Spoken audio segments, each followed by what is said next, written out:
company is a fictional railroad set in the Northwest in the 30s.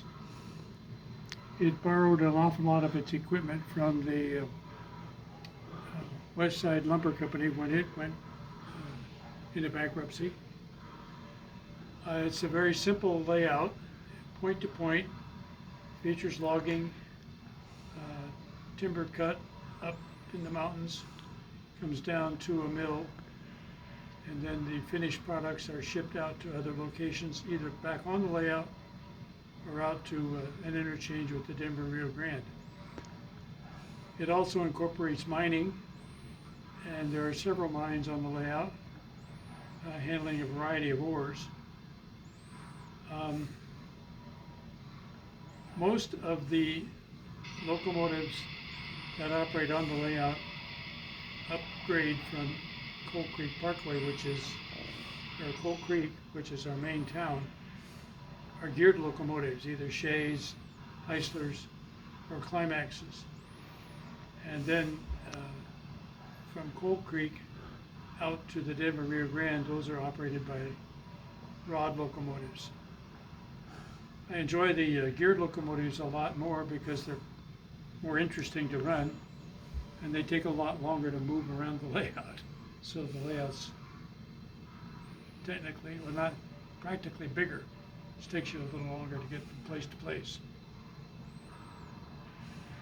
Most of the buildings are kits or kit bashed. Several of the structures are totally scratch built, including the big mill, and here there's a bunker that's completed scratch built. And those are inspired by either photographs or just experience visiting various locations.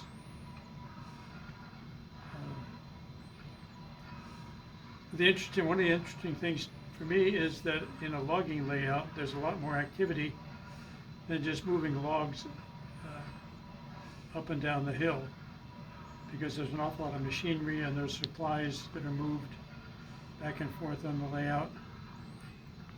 And I've tried to combine industries that made sense to ship to one another on the layout. So an operating session takes about 2 hours and can operate typically with 5 or 6 guys, and both in pairs or as individuals. And typically we have 6 trains that we operate during a 2-hour session. One of them is a log turn, which carries cut timber down to the mill, brings empties and other supplies back up.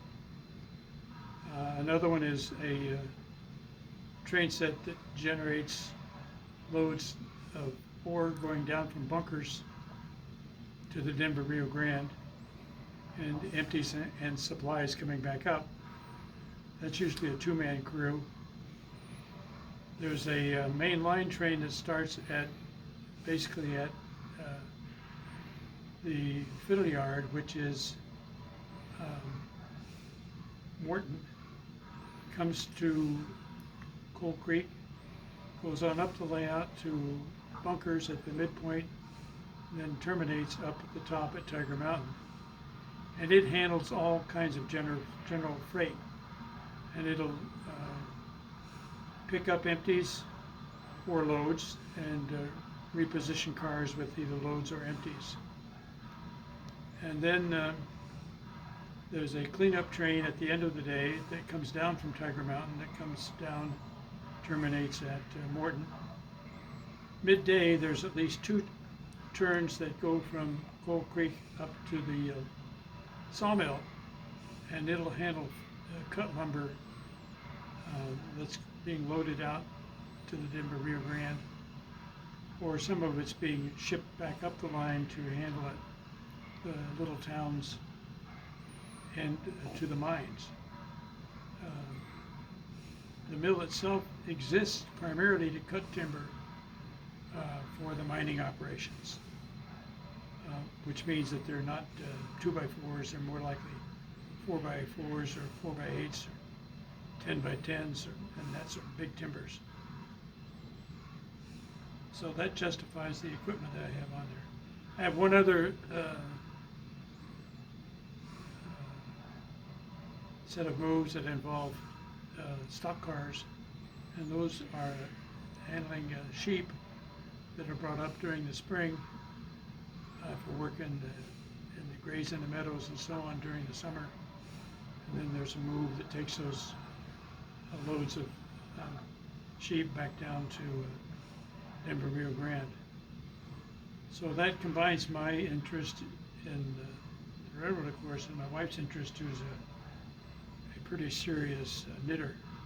So I have a wool house on the layout that handles product out to the Denver Rio Grande. So that's about it.